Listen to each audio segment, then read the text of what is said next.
one more there.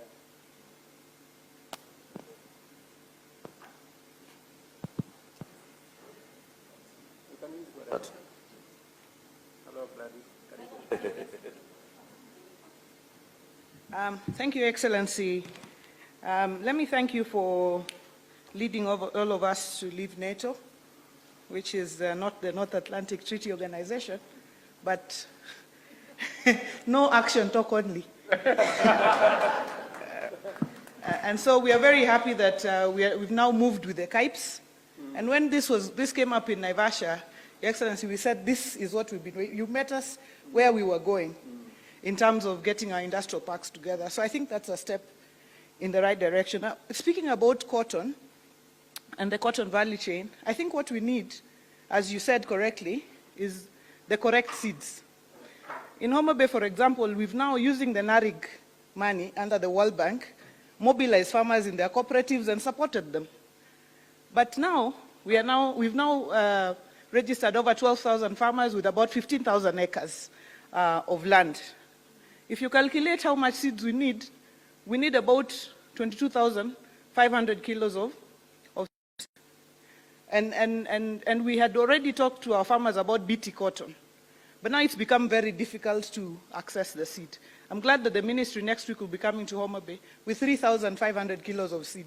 So you can see the gap is still very large. And if you look at the yield, if we had BT cotton, 22,500 tons, we'd be able to produce at least 22,500 tons of cotton at the end of the day and be able to support Rivertex, which only needs 56,000 tons for the year. So the seed question is big. And what we said, Your Excellency, when we met with the minister was, the national government doesn't have to give it all.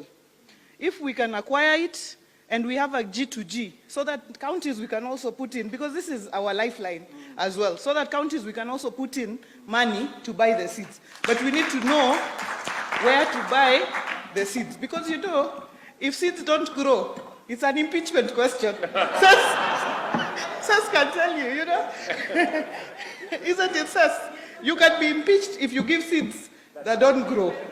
So that's a very important question there. So if we can get it from government, we'll know it will be certified seeds that if we give will grow. And of course now following that will be the issue of pesticides and just farmer education going forward. And then there's the issue of ginning. And I think the private sector brought it out. When Homabay farmers grow seeds, they are ginned in Salawa, in Baringo. So now, you know, seeing is believing. We know we are faith people. Faith is, you know, believing in things hoped for, but people want to see. If I know this is my ginnery, I will take it there. So I think the issue of ginnery is big. I want to leave that at that. And then speak briefly about edible oils.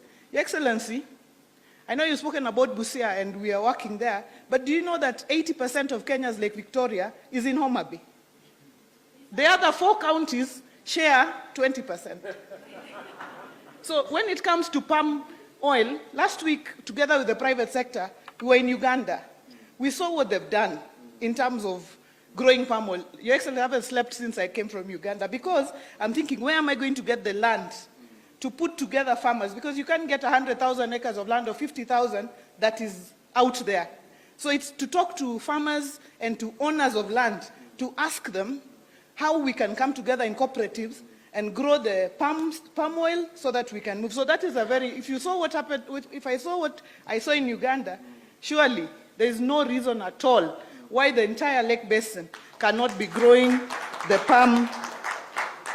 palm oil. And same to sunflowers and so on, Your Excellency. And finally, energy must be part of this discussion. The energy ministry must be part of the conversation. Because every investor, now we have industrial parks, every investor is asking, what about power?